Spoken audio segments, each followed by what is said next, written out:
Uh, we start for today evening. Our speaker today is Indrani Medhi. She's an associate researcher in the Technology for Emerging Markets group at Microsoft Research India in Bangalore. Her research interest is in the area of ethnographic UI design and technology for socio-economic development.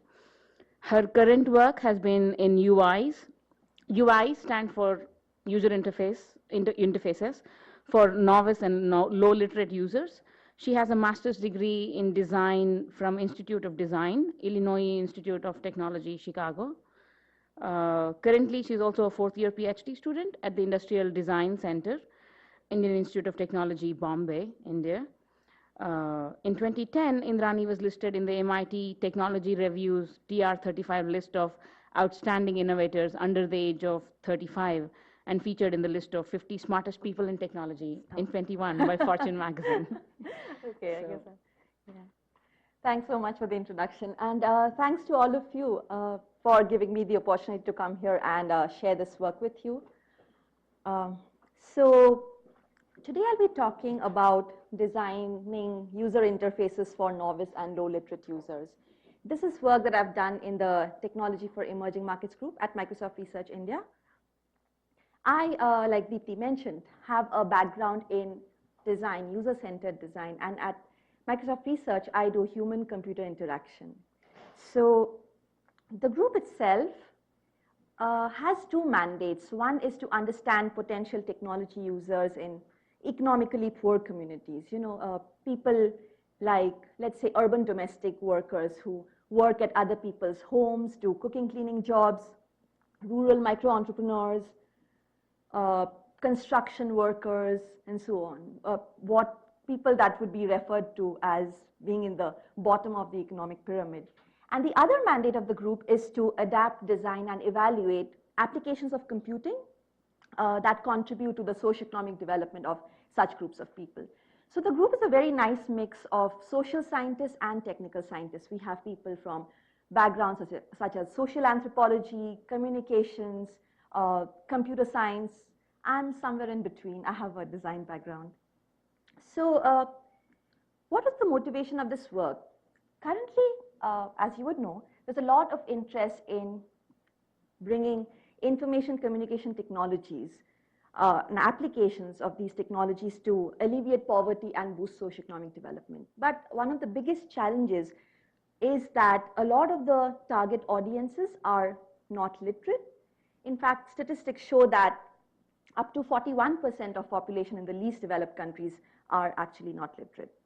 So given this context, the question that we asked was, can we design interfaces and come up with design principles such that somebody who has never used a computer or a mobile phone on first interaction with the device can realize useful interaction, extract relevant information to his or her life with minimal or no external assistance. So that's the research question that we're going after.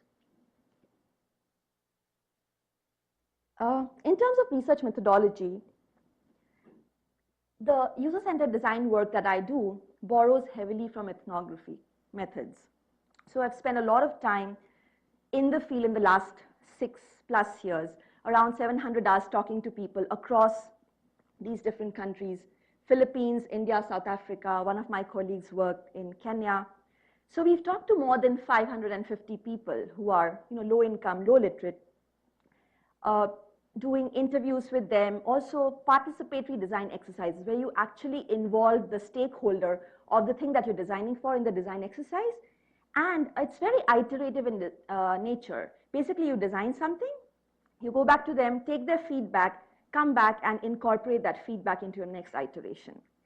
And finally, you do very controlled quantitative studies, qualitative studies, testing whether that artifact that you've designed is actually usable by people. So basically, that's the sort of overview of methodologies that we've adopted. And these are pictures from the field, fishing villages in the Philippines, farms in South Africa, urban slums in Bangalore, where we spend time talking to potential users of these interfaces. Just to set the context, here is some information on the communities that we're looking at. People usually have informal sector jobs. So They could be, like I mentioned earlier, construction workers or domestic helpers or public transport drivers, vegetable vendors, and so on, fishermen. Household income is typically between 50 to 200 US dollars per month. There's, of course, variations by location.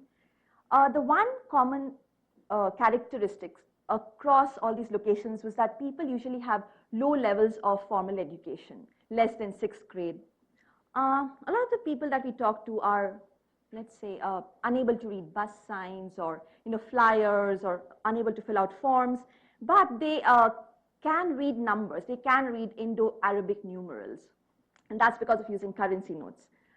In terms of experience using computers, nobody that we spoke to actually had used a computer in their life.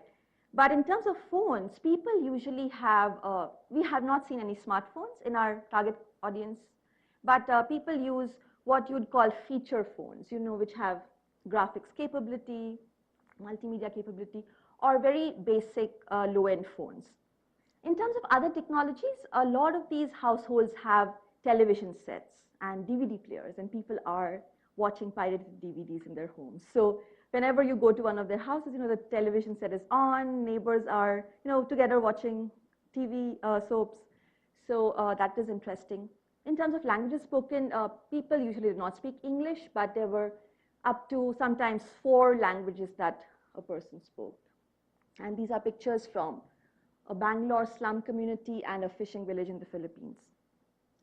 Okay, so what are the applications that I'm talking about? The first application is a job information system for domestic helpers. So imagine something like monster.com, but for the informal labor market, where you could get like a cooking, cleaning job information. Then there's a health information dissemination app.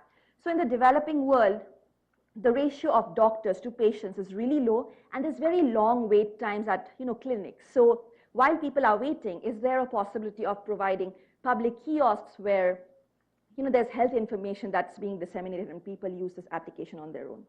Then there's map navigation apps, and finally we also looked at mobile banking. Now, do you guys know what is mobile banking in this context? In the context of our work, mobile banking is this service where it's not an extension of your existing bank account to your phone. It's not that. Basically, this is aimed at people who are unbanked, and the way this works is, as an unbanked, let's say, fisherman in the Philippines, you would walk to a mobile banking agent who could be a local grocery store, and then you would handle physical cash to that person and exchange that money for virtual cash on your phone. Once you have that money, basically you do a transfer to like a friend or a family member's phone, and that person goes to a similar grocery store and exchanges that for physical cash. Yeah, so that's mobile banking, and we'll come to it in a bit. Okay, so now what I'll do is talk about the user interface design principles and why we came up with them. And before I do that, let's talk about how we define illiteracy in our context. Illiteracy could be defined in a number of different ways, and there's theories around that. But for the purpose of our work, we took a narrow slice of the definition of illiteracy, which is inability to read text in one's native language. So we had that lens when we started off with our work and went forward with it. So given that people are unable to read text, how do you design for them? One thing that we noticed is that the moment you provided text on these interfaces of computers or mobile phones, initially when we were doing very early prototypes, people were very intimidated to see text. So we did away with all kinds of text and had graphics instead. Okay, graphics of this nature. The stylizing was this. But the immediate next question for us was, okay, now that we're using graphics, what is the optimal visual representation for a graphic? Now, to answer that question, we did a quantitative study with 200 people comparing these 5 different representation styles. So the first column is a static hand-drawn representation, which looks like a cartoon image. The next is a photograph. Third is frames of an animation. Fourth is local language text, in this case, Kannada, the language of Karnataka, where Bangalore is. And finally, it's a frames of a video. Now we did a control comparison trying to understand what's the best graphic. So what we saw interestingly was that the static hand-drawn representation was the best understood. And why was that? Why not a picture? This is for the health application. And interestingly, the photograph was too specific information. You know, if we had to represent a skin disease, let's say, some people thought the skin disease had to look exactly like the photograph. Yeah? So it was very specific information. So it didn't work. Now, why was video or animation not working? Because video or animation involved context laying activity before the main activity. Let's say you're trying to represent something like somebody having fever, where you want to show that you're putting a cold compress on the forehead of the person, of the patient, okay? But before showing that in an animation or a video, motion graphics, we show the action of like actually wringing a wet cloth before putting it as a cold compress, and that activity was confusing to people. So basically what I'm trying to say here is a static representation of the actual activity represented like this was the best understood. And that's what the research showed. Okay, now once we had established that it's static hand-drawn representation, which people seem to understand, what we also learned over time was that a lot of the understanding depended on psychological, cultural, and religious biases that people had. Let's say we were trying to, in the job information app, we were trying to represent the activity, let's say, of washing, okay, washing kitchen utensils, which a domestic worker had to do. There, initially, I made an icon of kitchen utensils. People thought it was a room or kitchen utensils. They did not think of it as an activity of washing. Just the introduction of visual cues like running water made it clear that it was actually an activity. So that was kind of like a bias that people were coming with, and the action cue seemed to address it.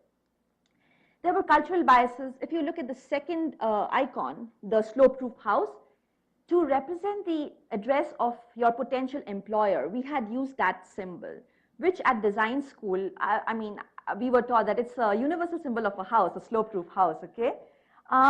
And when you mouse over that, you're told the address of the employer in your native language. The moment we took it to the people that we were working with, our target users, they said, well, my employers live in tall apartment complexes and not village huts.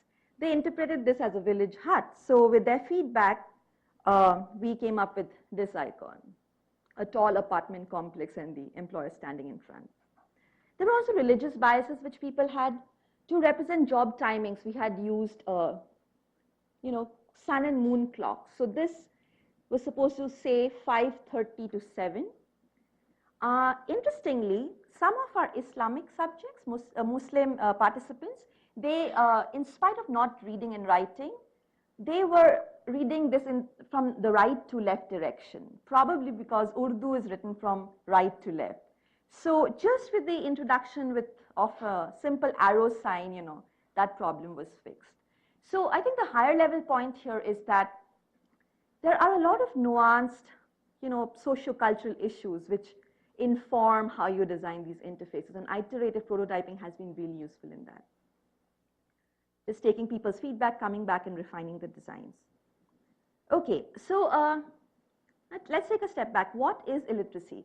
Over the course of our work, we realized that there were so many other things which were correlated with illiteracy, and it was not just the inability to read text. And I'll talk about these issues from this slide. So basically, we built our applications, okay? We said, okay, here is an application. You navigate through a number of different screens, and you can get a job using this application. When we took it to the people, they said, how is it possible to get a job through this? They had no cognitive model of how information that's relevant to them was entering this black box, which is the computer, okay? So what we did was we made an instructional demo. And the instructional demo initially consisted of an over-the-shoulder shot of somebody using the application with a stylus. It was like a typical instructional demo, hold the stylus like this, go here, go there, don't do this, and so on. Once they watched the video, they were supposed to use the application. But people, interestingly, were not able to apply what they understood from the video to the application. And there was sort of lack of awareness of, like where is this information coming from, and a lack of awareness of what a computer can deliver. So we again took a step back, and I was like, what is this? What is the problem? So I had been spending a lot of time hanging out with people in these communities, right, especially with women. And they used to tell me about how they love watching soap operas when, they had free time. And in fact, like some of our conversations in the interviews would be about like, oh, today this happened in the plot of the soap opera. So we thought, why not wrap this instructional demo in a soap opera, so that you not just explain the purpose of the application, but also set the context, motivation, and so on. So for the job information app, here are screenshots of the video that we came up with, the soap opera style video. The story, just in brief, goes like this.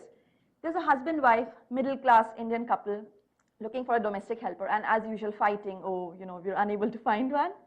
The husband suggests, oh, there's this application I know about. Let's go enter our requirements through our home computer. And they do that. On the other side, there is this domestic helper who is very upset. She does not have a job, she's poor, can't support herself. So she goes to a non-profit worker. That's the fourth picture. She says, hey, I've been looking for a job. And the non-profit worker says, you know what, there is this one application. I'll show it to you in this office computer of ours. And finally comes the instructional demo of how to use the app. That's bottom row of images first on your left. That's the actual demo. And the next picture is she gets the job. She likes the job. Okay, she likes one of these jobs that are listed. And the ending of the story is she lands up at the doorstep of that employer and gets the job. So what is exactly happening here is that it not just explains the context of the application and purpose of the application, it also sets the motivation and helps you identify with a peer who is trying to look for a job and finally lands it, so I can do it as well. So full context video, when the moment we introduced it to our application, we saw that really changed the way people started using the app and changed our usability results. Dramatically, people started getting the concept of the app and how to use the app, and things significantly improved. So every graphic of the interface, we saw that just the graphic itself was not enough. And every graphic was annotated with a voice file which described what the graphic was. In this case, the address of the employer, right? And it was in the local language, and people were really thrilled to hear the computer speak in their local language. They would just go and tell, like people who had used the application and would go and tell others in the community, you know what, the computer speaks in my language. It speaks in Tamil, it speaks in Kannada. So that feature was really quite a hit with the participants.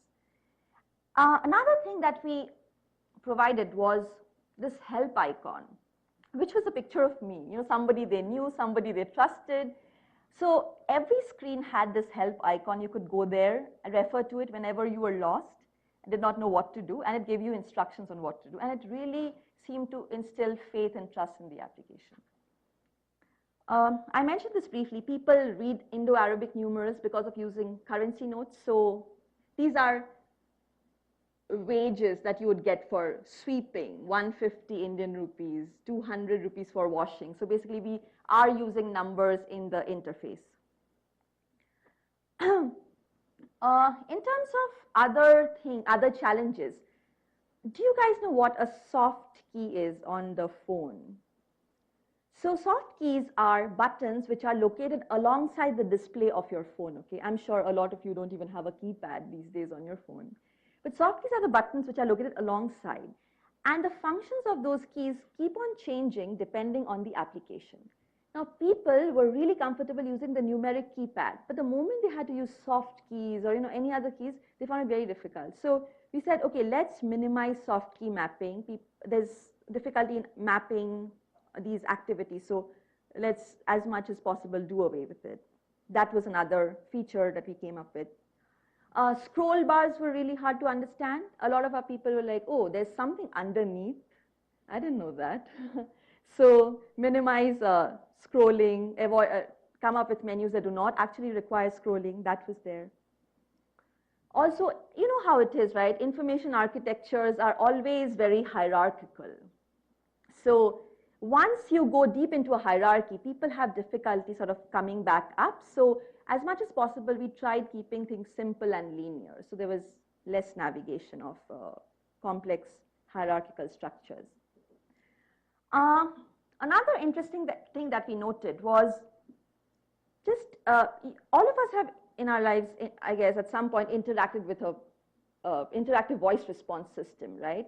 So you call up your bank and you hear an automated voice saying, please press this to do this, or please say this to go about this function. We had actually done a study comparing a voice UI where speech was an input and speech was an output. And there was a graphical UI, okay, where graphics was an output and you had to press buttons on a phone. Now what we saw was that speaking came very naturally to people.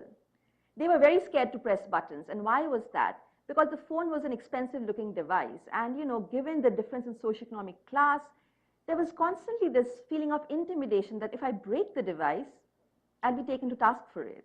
So pressing was hard for people on the graphical UI. But when it came to speaking, it came naturally. So, but again, the voice response on the voice UI that people heard was very confusing. The moment the voice was saying, please press this to do this, people would, who are using an IVR for the first time, they would say, what, sir? What are you trying to say? And then they would never get a human response, right? It was always automated, so they'd get frustrated and hang up. So the output of automated voice response did not seem to work. So going forward, we are wondering if we can do speech input, because that works for people, it's natural, with a graphics output. So you could imagine something like, navigating YouTube, let's say with speech input, but graphical output, okay? But this is work that we're interested in the future. All throughout our work, we've realized that there are lots of other issues which are beyond strict usability, which impact how a person from a low-income, low-literate background interacts with technology. And these are socio-cultural, socio-economic issues. Now, just to set the context, these are pictures of slum communities in Bangalore. These are environments where people live. So it's poor, it's like squatter housing, people live in one-room houses, 6 people live in a one-room house. The interiors might look something like this. Water supply is shared. There's usually one, let's say, public tap for 100, 200 families. You have to stand in queue to get water. Toilets are shared, and so on. So basically the point is, in your day-to-day life, except television sets or mobile phones now, you don't get to see a lot of computing technology. So that's the context that we're talking about. Therefore, I briefly touched upon this point some time back. Whenever you're giving people some piece of technology, there's this sort of feeling of intimidation that you'd break it and be taken to task for it, and it's true for older people. So we used to go to the field taking computers and phones with us, and kids would have no inhibitions. They would be like, oh, can I play something, and like touch it, use it. But let's say this old woman, right? I mean, she has this feeling of, like, if I do something wrong, how would I be perceived, and so on. My thinking, my personal opinion is that this could be in some ways tied to, caste and social standing in these communities. You think that, well, I'm of a lower caste and low income group, and I might actually, like, there's a clear power equation and a hierarchy, right? And people are very sensitive to that. Also, given the device looks very fancy, I think that also has an impact. I think it's very important to have information that is relevant and contextual. A lot of the mobile banking forms ask people to fill out their mother's maiden name. And these people are not a part of the formal economy. They've never had to fill out forms especially for forms that require you to fill up your mother's maiden name. So I had this interesting experience in Philippines. There were 3-4 people who were like, is it Mother Mary's name? Is it my own name? I mean, so basically, I think it's important to provide ask for or provide information that's contextual and relevant. Okay, I think another very important thing and that we ended up seeing is that motivation seems to play a very important role. In ICTD, there is a lot of interest in bringing applications of education, healthcare, crop prices and so on to people.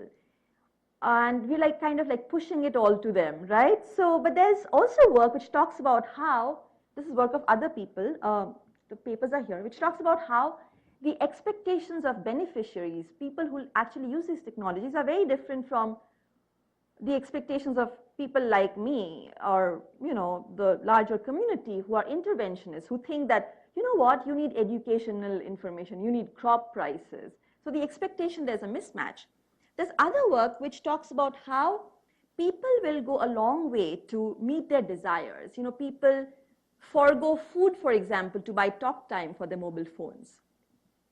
So basically, I think once you have the motivation, I think motivation basically is important for use of any given application. Sometime back, we did a study. This was with an intern, Thomas Smythe. He was looking at how there's these urban workers who do mobile media sharing over their phones, okay? All this while I've been talking about how using interfaces is difficult for people. People can't, people use their phones only for voice calls, yeah? They're not even using their phone books because phone book is difficult to use, and they write these numbers that they want to call on a separate little sheet of paper, and they're not even texting because it's complex interaction, right? There's all these issues, and people who are low literate are using phones only for voice calls. But what Thomas Smythe and the collaborators, including me, we found was that when there is the motivation, usability is a mere speed bump. I was talking about the urban low-income workers who are sharing multimedia files. They were doing these through Bluetooth transfer. Has anyone ever done a Bluetooth transfer? Okay, you know how complex it is, right? It involves some 19 complicated steps. I mean, the people that we're talking about here are people like security guards, okay, who are relatively more literate, maybe around, let's say, 8th, 9th, 10th grade, but nevertheless, novice users of technology. But they were doing it. They were, I mean, sending a text message is hard, or using a phone book is hard, but they are doing mobile media transfer. And why is that? Because these mobile media files are about entertainment. These are Bollywood videos of like heroes, action heroes fighting it out, and a video of a snake playing with a baby, and like funny comedy clips. And where do they get these videos from? They actually spend a lot of money going to these mobile shops which sell prepaid talk time, and they go there, you pay them some money, and they give you 1 GB worth content, okay, on your SD card of the mobile phone. You take that, and that is because you don't have access to internet. These people do not have access to internet. So you basically get offline content from mobile shops, and then transfer it with friends and family over Bluetooth. And why are you doing that? Because there is the motivation for entertainment in this case. And I think increasingly in the ICTD community, we've seen how people spend a lot of money, disproportionate amounts of income on, entertainment-related needs. And given the motivation for entertainment exists, usability seems to be a mere speed bump. So I think it's very important to check for user motivation. Also, I think a lot of the technologies, information communication technologies, are designed for single usage scenarios, right? It's one person interacting with one phone or one computer. What we found in our work is that whenever people are in a group, they are far more comfortable. This is the picture of a group of old patients interacting with the health app in a hospital in rural Tamil Nadu, this neighboring state where we work. So this guy is using the application. There's this other guy who's watching over his shoulder, learning things, initially unsure and, like taking the stylus from the other guy and sort of trying things out. So basically, I think the point is that in a single usage scenario, people are uncomfortable, but we've seen that in a group scenario, people are far more comfortable, suggesting ideas to one another, talking about, oh, I think you're doing this wrong, you should do this instead. So how do you design for collaborative usage scenarios? That is something of interest to us. Also, just the presence of a proximate user. If you're unable to use the phone yourself, you would get your niece or nephew to use it for you, or your neighbor's son to use it for you. There's no sort of feeling of shame, or people are not exactly shy to seek for help, and I think that's great. And the second picture, a guy who actually has a mobile banking account is handing over his password to the mobile banking agent to do the transaction for him. He trusts that guy so much that he's happy to give up his password, share his password. Why is that? I mean, when we asked him, he said, well, this guy has been in the community for so many years. I know his family, I know his entire family for the last 3 generations. So there's that feeling of trust. So what we're trying to say here is the presence of a proximate user can shape how people interact with technology, and that's important to keep in mind. It really shapes how you might design these applications, and it need not be a direct usage scenario in the income and context that we are talking about. This is the picture of a household where we had installed a computer, a low-income household. This guy was a mechanic, and he is teaching his kid how to use the computer. We had installed this computer for 2 years in this family's house, and they used to live in a similar squatter housing environment. The mother, she had high aspirations for her kid. She wanted her kid to learn computers and everything, right? She was like, oh, when my kids learn computers, they'll get very high-paying jobs. But she never used it herself. She would always get her, brother-in-law or son to use it for themselves. So again, proximate user, sort of deterring learning motivation. And how do you think of these issues when you design? Pricing plays an important role how technologies get used. In the Philippines, we saw that making a phone call was 5 times, at the time when you were doing this research, making a phone call was 5 times more expensive than texting. So among the relatively educated urban poor, people had just learned how to text because making a call is so expensive. So pricing also shapes how things get used.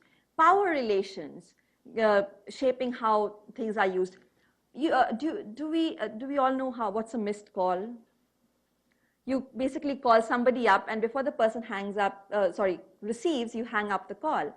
So the expectation, at least in this context, is that the other person is rich enough and has enough talk time to call you back, yeah? But this guy in South Africa said he would never give a missed call to his employer because there's a power equation there, right? There's a power relation. So he doesn't want to make the employer unhappy. So how do power relations shape use of technologies?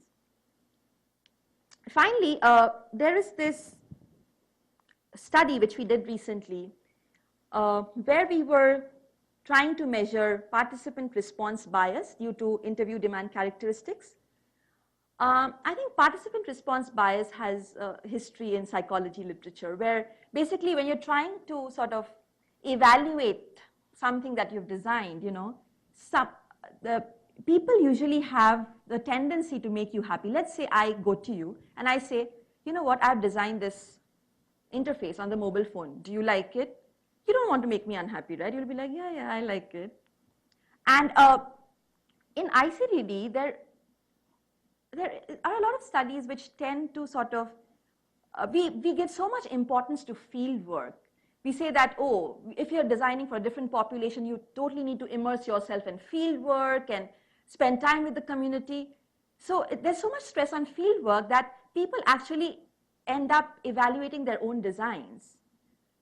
And there's a problem with that. So we tried understanding this problem using this quantitative study. What we did was we took two phones, played two identical videos on the phones, and asked a group of auto drivers, like you see this picture, which one they like. And this work is actually getting presented at CHI 2012. It's the primary author is Nikki Dell. It's a plug for that project. If you happen to be at CHI, you should totally go for this presentation. So basically, when we ask the question, which one do you like better? Which one do you think people choose when you say, I have designed this? And remember, it's identical videos. So two identical videos on two like exactly the same handsets, and you say, I have designed this. We saw that 2.5 times, people were more likely to choose the one that you associate yourself with more than 2 times. Do you get it?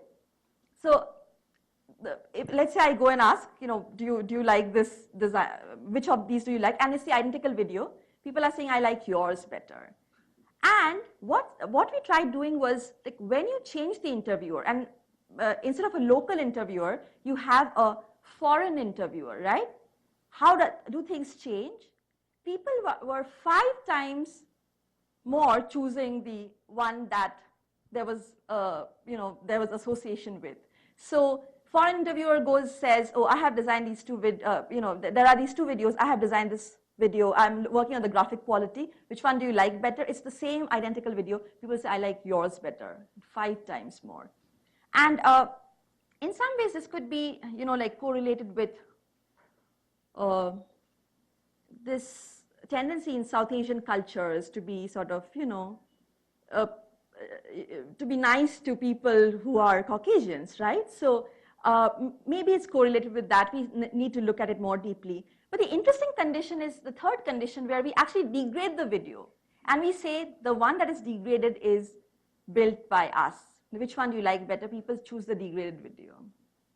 So I guess what we learned was that when you test an artifact that you've designed, you either design the usability study in a way that does not ask questions like, do you like it? Will you use it?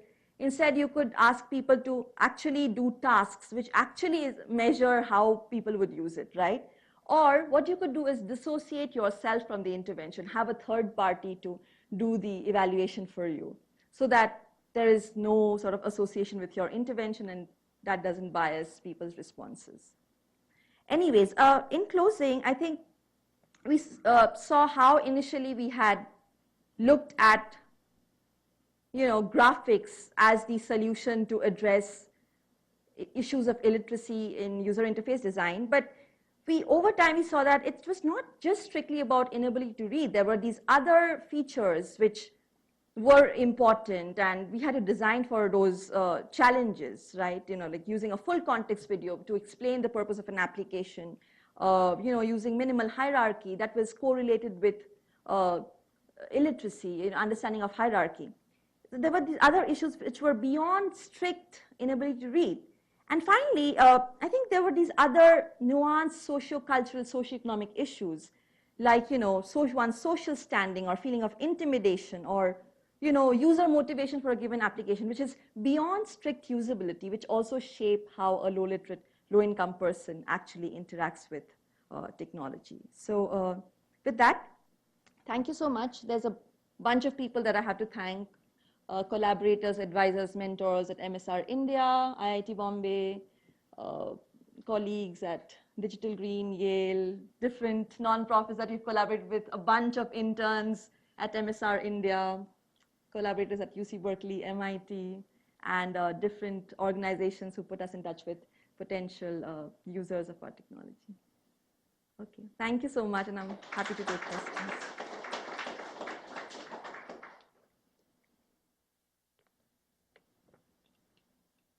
Are there any questions? For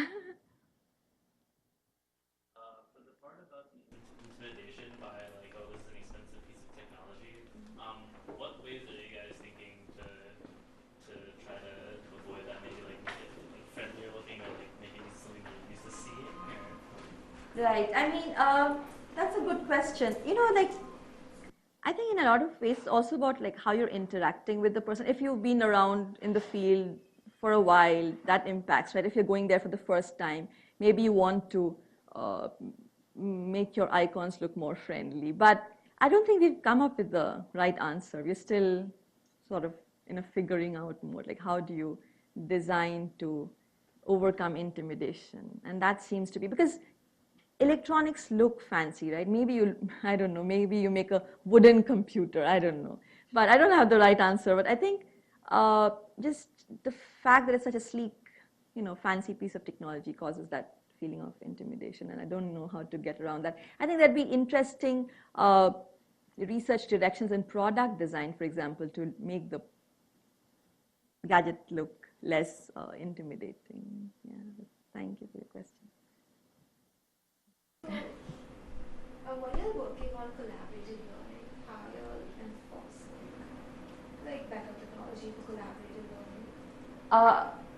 Collaborative learning. So in this context, we've not looked at collaboration, but there was this other project called Multipoint, where there's a computer and there's a bunch of kids who are all plugged into the same computer, but each has a different mouse. And they all have their own individual cursors on the laptop.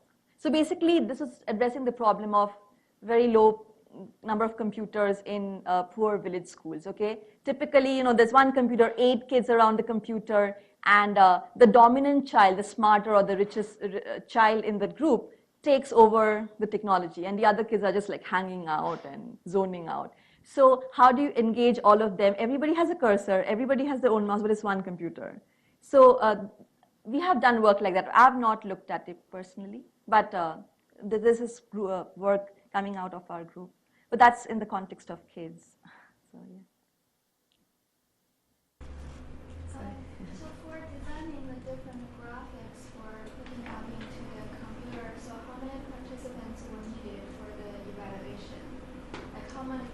Sure, how do you, what's the thumb rule?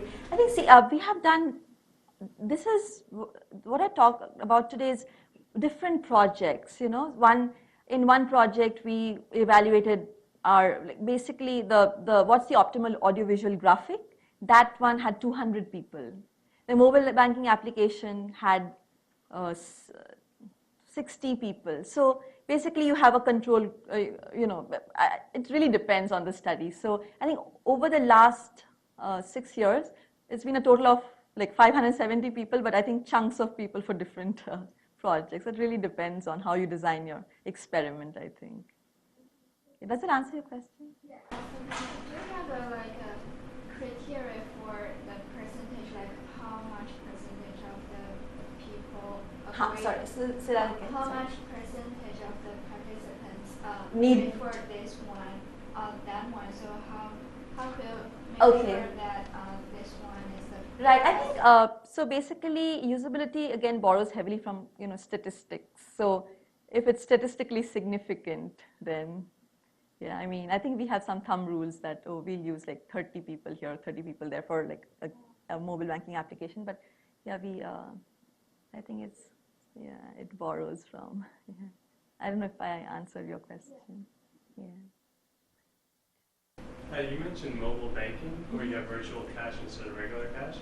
What are the advantages of having a system like that? I mean, why would you rather have virtual cash than regular cash on hand?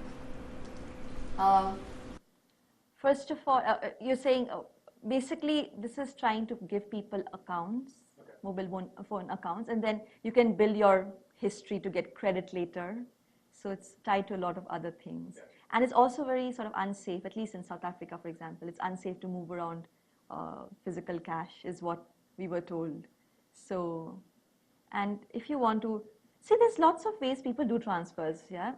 Like, for example, in the Philippines, if I want to send money to my village, I give it to a bus driver who's going in that direction. You know, just go hand him an envelope and he delivers.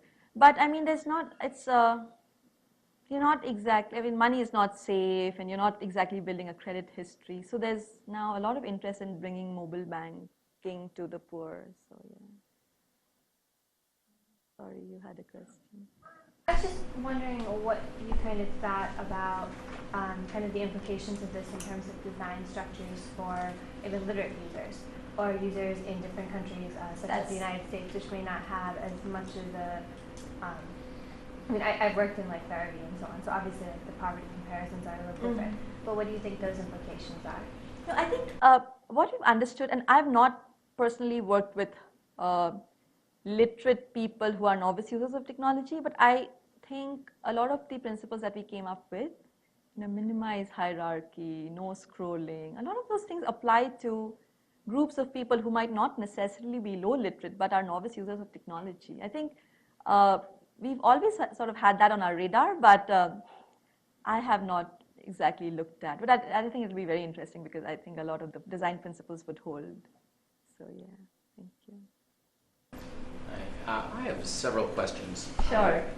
As you might imagine. Because in fact, in the same area of India, I've also done a fair amount of work in the same, on the same subject.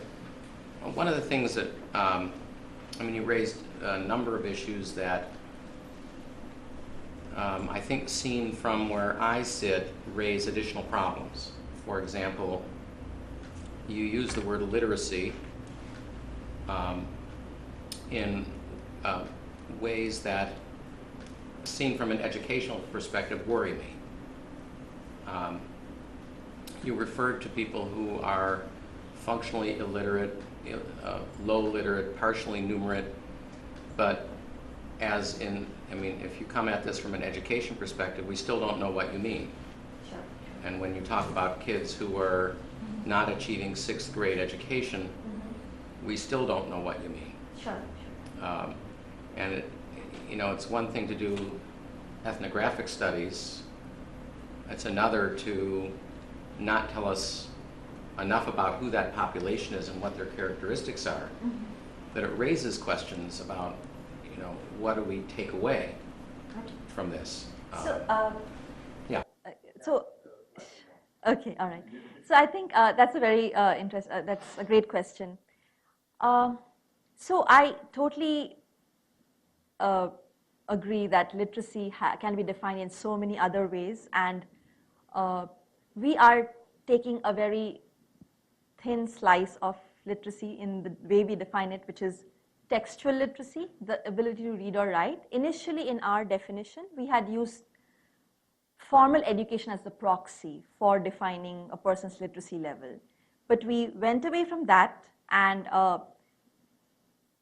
then moved on to defining literacy in terms of a person's ability to read and write, understand numbers at the time of the test. So we have reading instruments.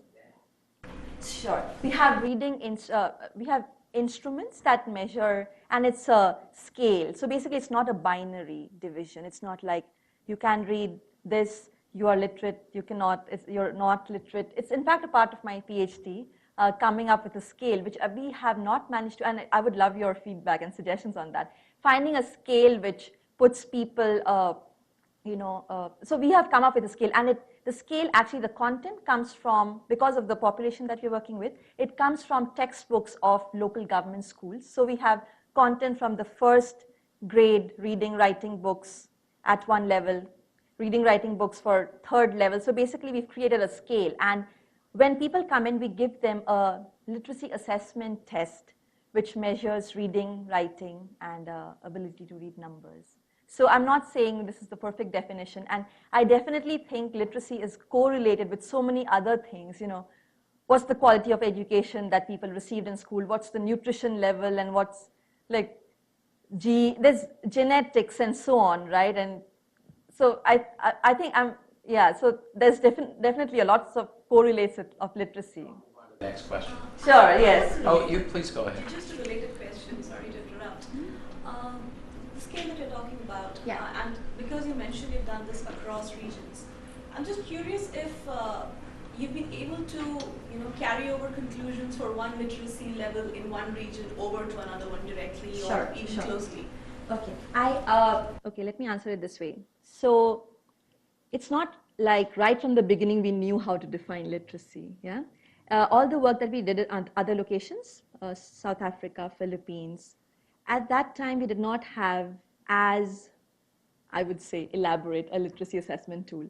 It's only in the last few months in Bangalore, a tool in Kannada that we've come up with. It's been a lot of going back and forth, looking up theory, and so this is specific. The instrument that we've designed is specific to the local population. So yeah, that's what I would say. But I think it has definitely changed. Initially, the proxy, I don't know what's the best way to define literacy, and I keep going back to saying there's a number of different ways in which you could define this, like alternate literacy and so many other ways you could define literacy, right? But yeah, we have taken a very sort of specific textual literacy lens to define literacy, and we have.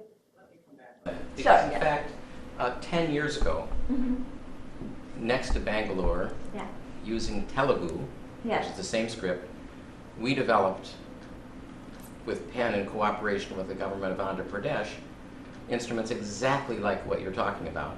And we brought them to Microsoft Research in Bangalore, your office, and nobody picked them up. And we've also done it in South Africa. Nobody in and actually funded by Microsoft, and nobody picked them up.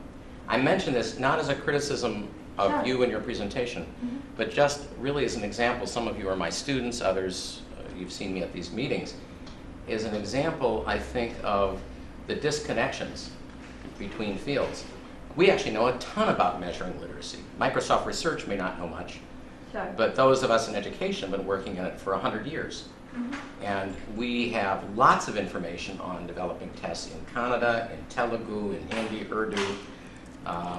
But it's fascinating to me that groups that are fairly well funded have difficulty capturing that expertise in other areas. And I'll mention one more point, totally different, but the same issue of sort of cross-sectoral silos.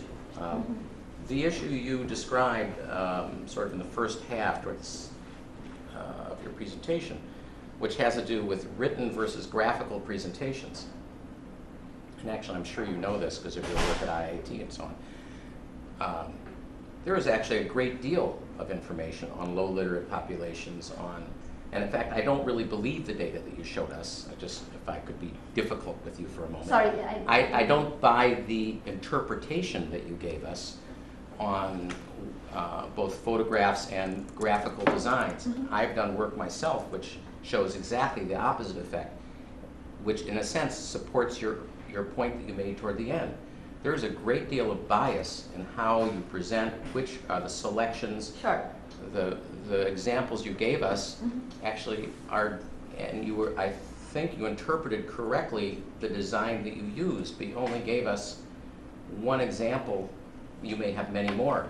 But I think the point is that the research that, for example, that goes back to almost 50 years ago, people did cognitive research in developing countries on what people saw in photographs. Long before computers.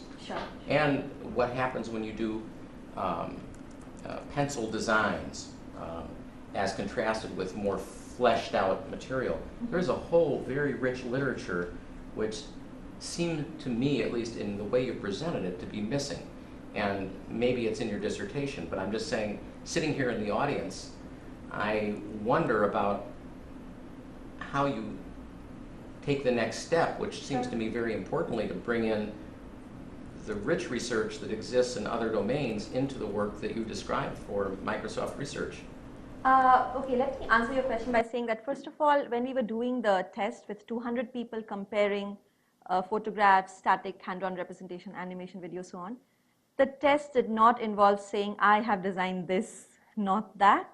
The test involved how much time people are taking to interpret the graphic, and it was a between subjects test. 20 people saw one graphic, 20 people saw the other one style, 20 people saw the other style. We were measuring time taken, task completion, and all these other things, right, which are, I don't know how that could bias. And I'm just presenting results that we have from a very controlled test where, in my opinion, I can't think of how bias could have been introduced because there was no association. These were all 5 different styles and measuring very concrete information at the time of the test, which is how quickly do you complete the task, how much assistance do you require. So, sorry, I didn't mean to say that it was a bias in the poor scientific sense. mm-hmm. I meant to say, I was trying to say, that what's interesting about this, I think that the topic is exceedingly important, and the pieces of it that you showed are interesting. Seen here as an observer of what you showed, however, it seems like the slices that you offered us of the reality that was presented look like I could have predicted more or less in advance. Maybe that's not surprising, much of our science, we do know what we're going to find. But I could have easily reversed it if I designed them. And I think that was your point at the end when you said that, you know, if you have a white person versus an Indian, show this, you can create biases, but I'm saying also even in the cognitive representation of these images, the graphical images, you can create some that are much more effective than others simply by the way you do that design. So it's not as much of a bias as it is the selection of materials that you're showing us. Yeah, I think presented just one example. We had a lot of such graphics. One was, let's say, fever, right? There was pain in the arms, weakness. There were so many other things which were presented. So it was not just one. I mean, of course, we understand that, you know, one graphic could have caused people to interpret in a... More time. But there is a whole history that goes Sure, back. no, I can totally imagine that. Century. We've looked at some of that literature about, you know, comparing photographs, and I wouldn't say we've done an exhaustive research. I mean, I don't think I would like to make that claim, and definitely not. But we've referred to quite a bit of work, and this is in our WWW 2007 paper. If you're, I mean, I'm happy to share it with you. And so, yeah, this is what came out of that controlled usability study, and we did refer to some of the work, but I wouldn't say all of it. Yeah. Thank you. Thanks for your question. I wondered if you would talk a little bit about the differences in the different countries, because they're very different cultures in Sure. different countries. Mm-hmm. And I would think there'd be some variance there. Right. Are you saying in terms of technology usage or more generally? Well, how do people respond to the different? I think certain things definitely struck me. I'm Indian. I've grown up in India, although I've spent quite a lot of time in the United States. I think just, you know, domestic helper interacting with employer in India, there's a very clear sort of power relation. In the context of Philippines, I mean, in India, in a lot of houses, your domestic helper never sits with you at the dining table, right? I mean, either she's eating on the floor or eating later. Philippines, I mean, we were doing these interviews with domestic helpers at employers' houses. They were sitting with us, and the interaction was much more like a peer. So there were a lot of these, I think, cultural issues which we noticed, and off the top of my head, that's what I can remember right now. But I think there are a lot, I would say, differences. That's a very different relationship. South Africa, well, this was a group of farm hands that we were interviewing of Johannesburg. So I did not quite see their interaction with employers, because they were just taking a break from farm work, and we had parked our car and were doing the interviews. So I would not be able to comment in terms of interaction with employers. Yeah. Many of them have maybe up to 4 language Right. skills. I mean, that's extraordinary. That's definitely, and especially in India, I mean, I think it's very common, because you have national language, you have your native language, you're talking, I mean, communities live together, you know, like Tamil speaking, Kannada speaking, so you pick up from them as well. I think it's fairly common for people to know 3 to 4 languages. I think it's quite fascinating. Yeah. On Sunday about bilingual is a better way Yeah. for children to learn. Yeah. I just wonder if somehow they could capitalize on that as Sure. part of the language. Yeah, I agree. But yeah, I mean, I know all of you guys, I mean, a lot of you guys work in education and literacy, and we would love to collaborate with you. We've definitely struggled to sort of like define and measure literacy and find the right proxy. I'm not saying we've done the right thing. We've taken formal education as a proxy, then gone on to measure, coming up with instruments that measure, borrowed from textbooks. And I mean, if you have thoughts on how we could do this better, we are very open to collaboration. Oh, I was just going to say, so do you think the literacy and kind of the education aspect plays a larger role, or do you think it's like the novice approach to technology?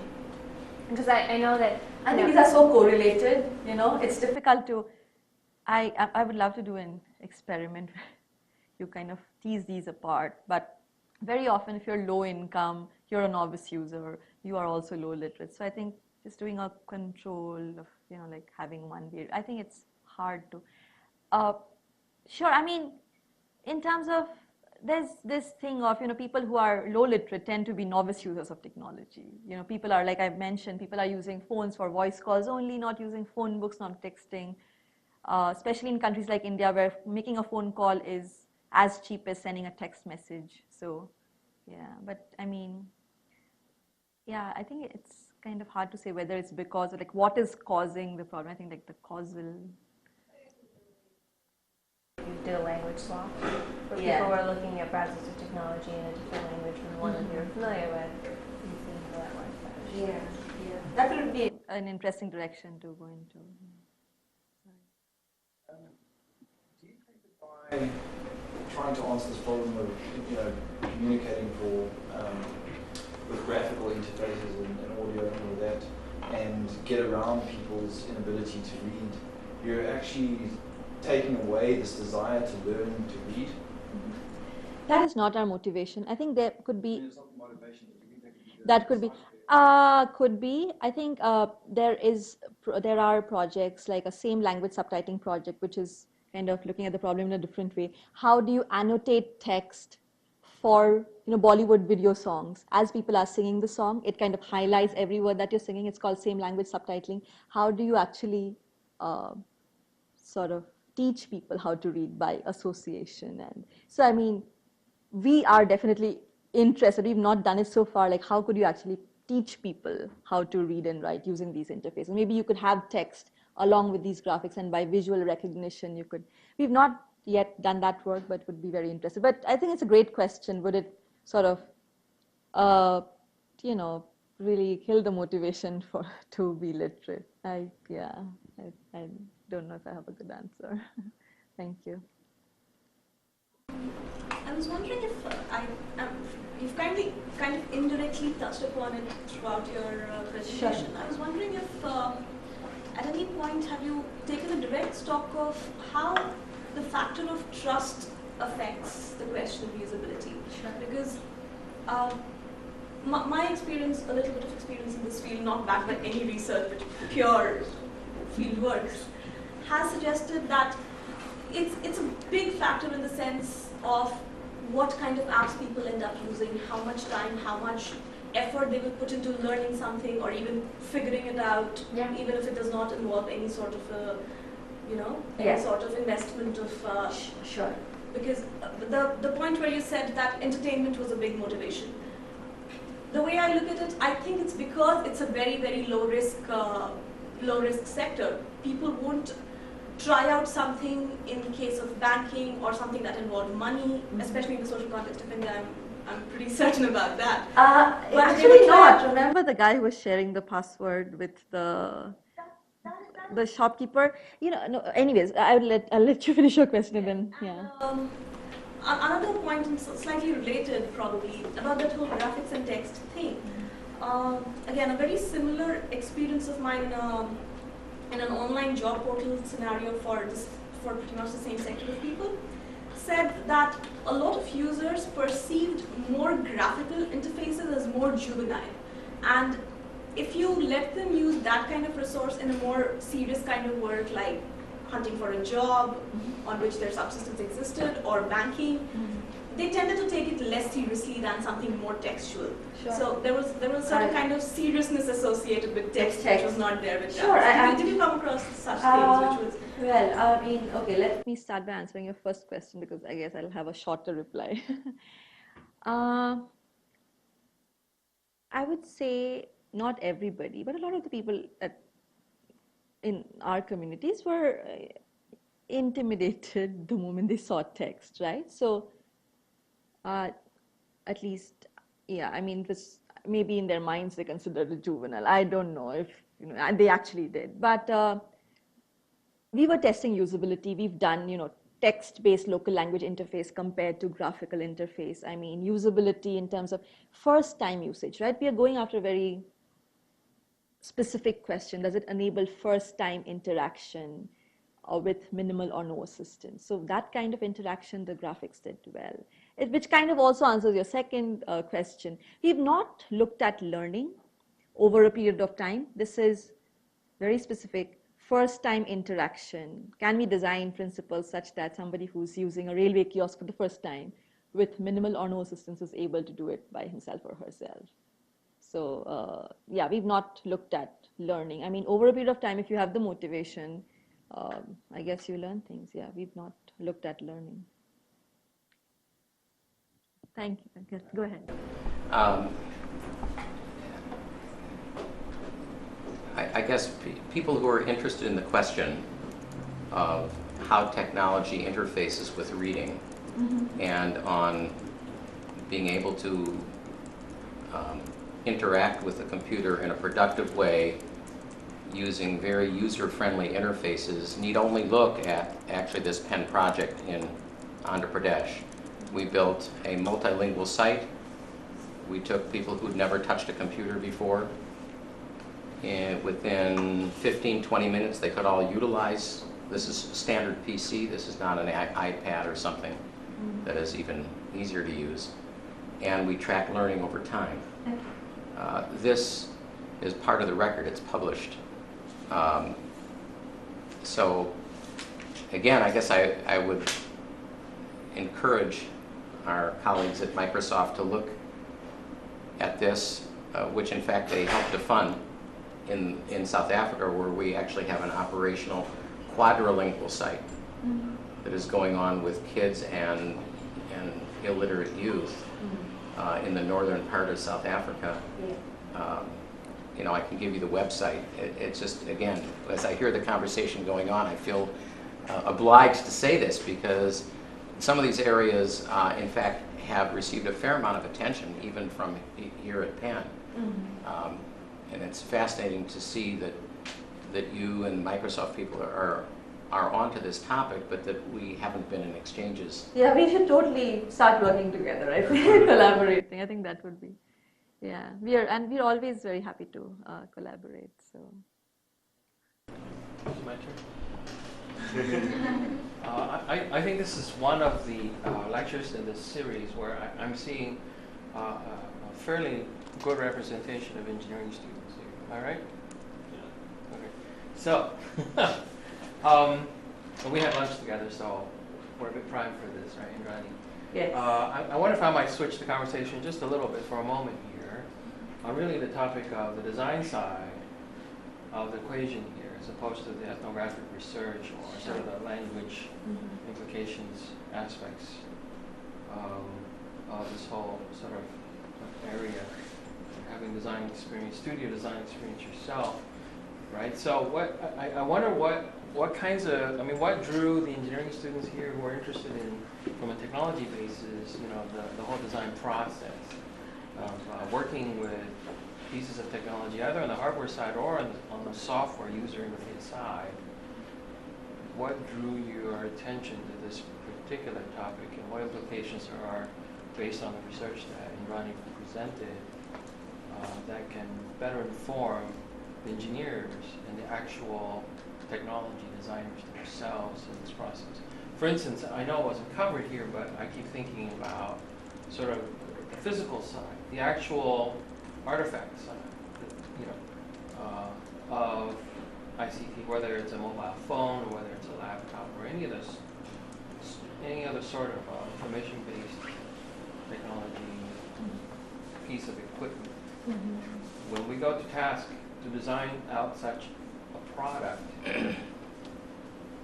how, what would you say your shop back at Microsoft Research India? So I'm just hoping to open up a conversation more in that direction. Because we have product design program here, we have people quite interested in the actual design of products. Yeah. I think we have. Can you talk a little bit about how, what sort of principles you use and what your approach is to designing for different devices? Because what you can show on a screen that is this big and is maybe not a full-color display is very different to what you can show on like a PC. Yeah. So, okay, let me start by answering your question. I think initially a lot of our work was focused on PCs. Given that we work for Microsoft Research, the job information app was focused on PCs. But clearly, I mean, yes, the world has 5 billion mobile phone accounts, and PC penetration is really low. I think in 2006 there were 18 PCs per 1,000 families. So we've gone in the direction of using phones because that's what people have. Now, a lot of the interfaces that I'm talking about, you might have to, not every phone might be able to process that kind of thing because people still have very cheap, $10, $20 black and white handsets. Yeah, sure. I mean, I had one of those for a long time. But I mean, these are mostly for big phones which have graphics capabilities. I mean, we are hoping that smartphones will become cheaper, screens will become bigger. But does that answer your question? We began with PCs, went on to phones, and we've primarily looked at these two devices. There's other projects coming out of the group which have looked at TV and DVD player. I've mostly looked at interactive technologies, but there's other projects that look at these technologies. In terms of methods, I think one thing that I think is my design background and some of the design methods that I'm trained in actually informs this is that we borrow from ethnography and do these sort of a very iterative prototyping.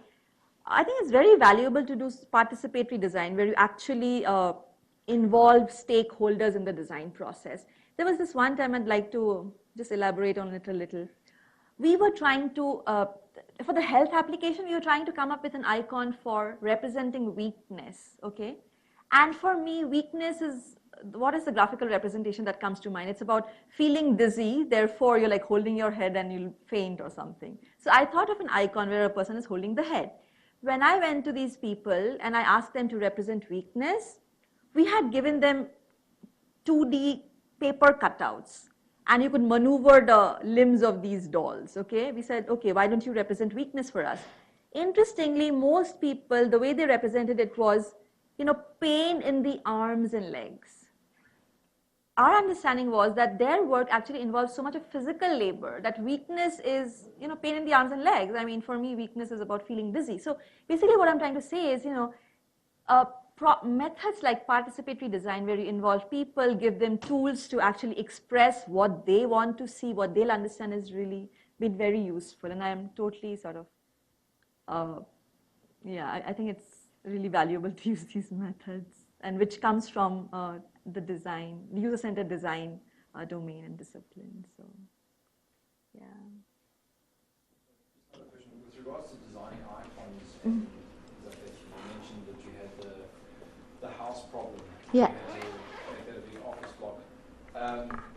How much do you see, what is your experience with people's interpreting things as being very literal as opposed to what message you're trying to get? So, for example, my Gmail account, the settings thing is a gear, and I kind of I understand that means like the workings of this program, but there's no gears in Gmail. Right. But somebody that can't make a connection, they may see it in a completely different manner. And if it's the same thing like you're saying with weakness, they might not interpret like a head as being weakness. So how much is that actually a problem? Yeah, I think we've tested that in terms of representation styles. Like going back to the question about is photograph better or a static hand-drawn representation better? So at one point I was doing a very sort of informal test trying to look at, stick figures, right? Olympics graphics use these stick figures which are in front of restrooms as well, right? Do people understand that? That's kind of very schematic. People thought it was very abstract. Like they could not get it as well as the very realistic graphics. So I think what I'm trying to say is we've tested it in terms of representation styles. Photograph has been very specific. If a domestic helper job shows a picture of a living room that you have to clean, people are like, oh, my employer has this kind of a living room. It's too specific information. So you want a little more abstract than that, but not as abstract as like a stick figure living room. So I think there's that like trade-off involved about how abstract or how specific do you need to get. So we've struggled with that. I mean, the work shows that the semi-abstract kind of cartoon style works, which is also kind of used in comic books, right? So yeah, I think it's more in terms of styles that we've, I think, looked at that problem. Yeah. All right, I'll ask the technological whatever question. Sure. So like, at Penn, there have been several hackathons. Here, if you're not familiar with what a hackathon is, it's just a bunch of programmers get together and try to build cool things, cool applications for people to use. And there was just recently a socially conscious hackathon, and some of the presenters were saying in many of these countries, it's better to try to build things for like the Nokia bricks versus like smartphones because that's a lot more prevalent. Yeah. And in your presentation, you talked a lot about how for non-literate users, it's obviously a lot easier to not have text. But if the primary technology, at least right now, are these Nokia bricks, I guess as engineers, what should we think about in trying to design for? Should we try to accommodate for these Nokia brick phones, or is it like, okay, well, in a couple of years, things will get you. Yeah, everything will yeah. get you. I think it's a very interesting question. Like, do you design for like a 5-year timeline, a 10-year timeline? I think increasingly there are these China phones which are becoming very popular. I lived for 4 months in this very remote village in central India. People have what they call China phones. They have graphics capability. And they're cheap, they come really cheap. So I don't know, I mean, I think we are going in the direction of, phones that can do multimedia. You can watch a video because video is very popular. You have mobile internet, prepaid mobile internet is starting to get popular among the urban, low-income, poor youth. So people buy, very small amounts of mobile internet, prepaid, watch video. Even if you don't do it online, you get it offline, like by going into a mobile store, right? I mentioned how you're giving money, that guy is downloading some videos on your SD card. So I think video is so powerful that people are actually also starting to buy phones which have video capability. So I guess, yeah, it's kind of hard to say. I think if we go in the direction of larger screens, we'll be able to do more, but as of now, that doesn't exist. I mean, I'm sorry, I don't know what's the timeline, but yeah. Yeah.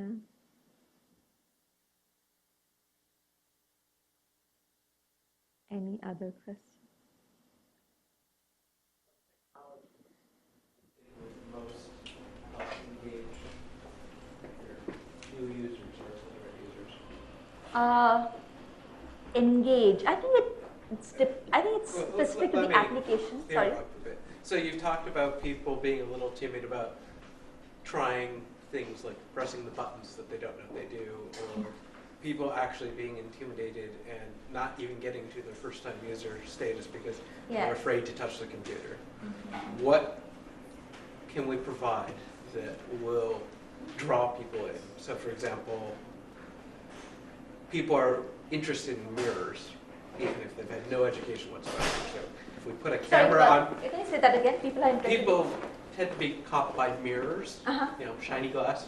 Yeah. So if we put like a camera in the front of a kiosk, and when somebody walks up and looks at it, they see their own face, and then they see themselves doing things. Yeah. Would that break the ice, and suddenly they'd be more willing to just touch the screen and see what happens? I hadn't thought about that. I think that's a great idea, where you sort of reinforce the fact that you are able to use the technology yourself, right? And you're doing it yourself. I think that's a great idea, I think. Might be useful to get around feelings of intimidation.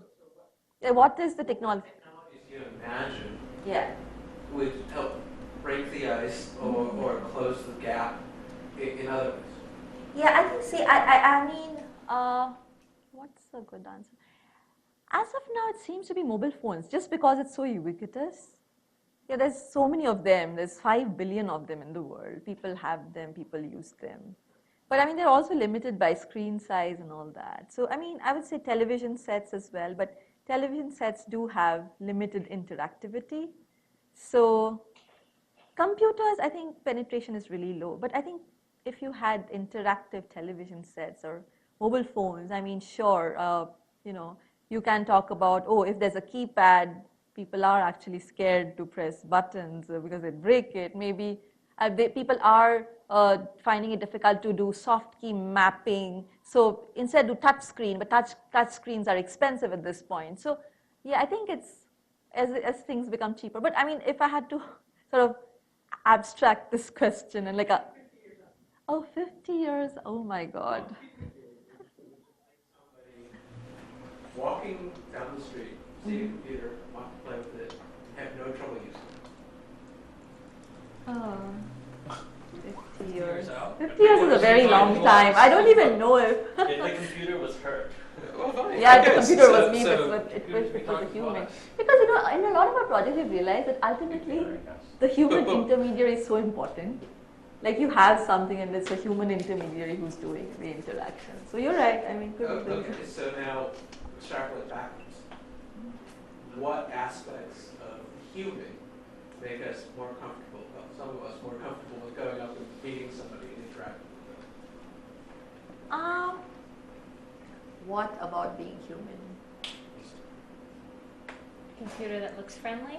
Yeah, it looks friendly. Okay, so has this not. gray box behind the corner, put it in a tape. Also, there's a lot of contextual information which I think the computer was not designed to sort of, you know, provide, which the human has. Right? Contextual information, somebody who looks like you. I don't know. I mean, of course, it really depends which human you're talking about. We're really good at faking context. Sorry? We're really good at faking context. We don't actually need to know the real context to make it. Faking context. Sure, like economy and fortune tellers, right? Yeah. They can say generalities. Yeah. And they will try different things to figure out what engages their customer. Yeah. So are these some concepts that we could take Yeah, back and adapt? Like you talked about icons not connecting with people. What if they weren't static? What if an icon tried to get a point across and tried different ways until the user clicked on one? Right. I think, yeah, we're going more in the direction of natural user interfaces. I mean, absolutely. Like, yeah, it's voice as an interaction. Voice comes naturally. I briefly touched upon that. But again, because an automated voice is not something you're used to. People don't speak like IVR systems do. So you maybe graphics do better. You know, I think I think different modalities, but whatever is more natural and more, I guess, usable. Thank you. Okay. I think, yeah, we've definitely gone over time. Thanks, everybody.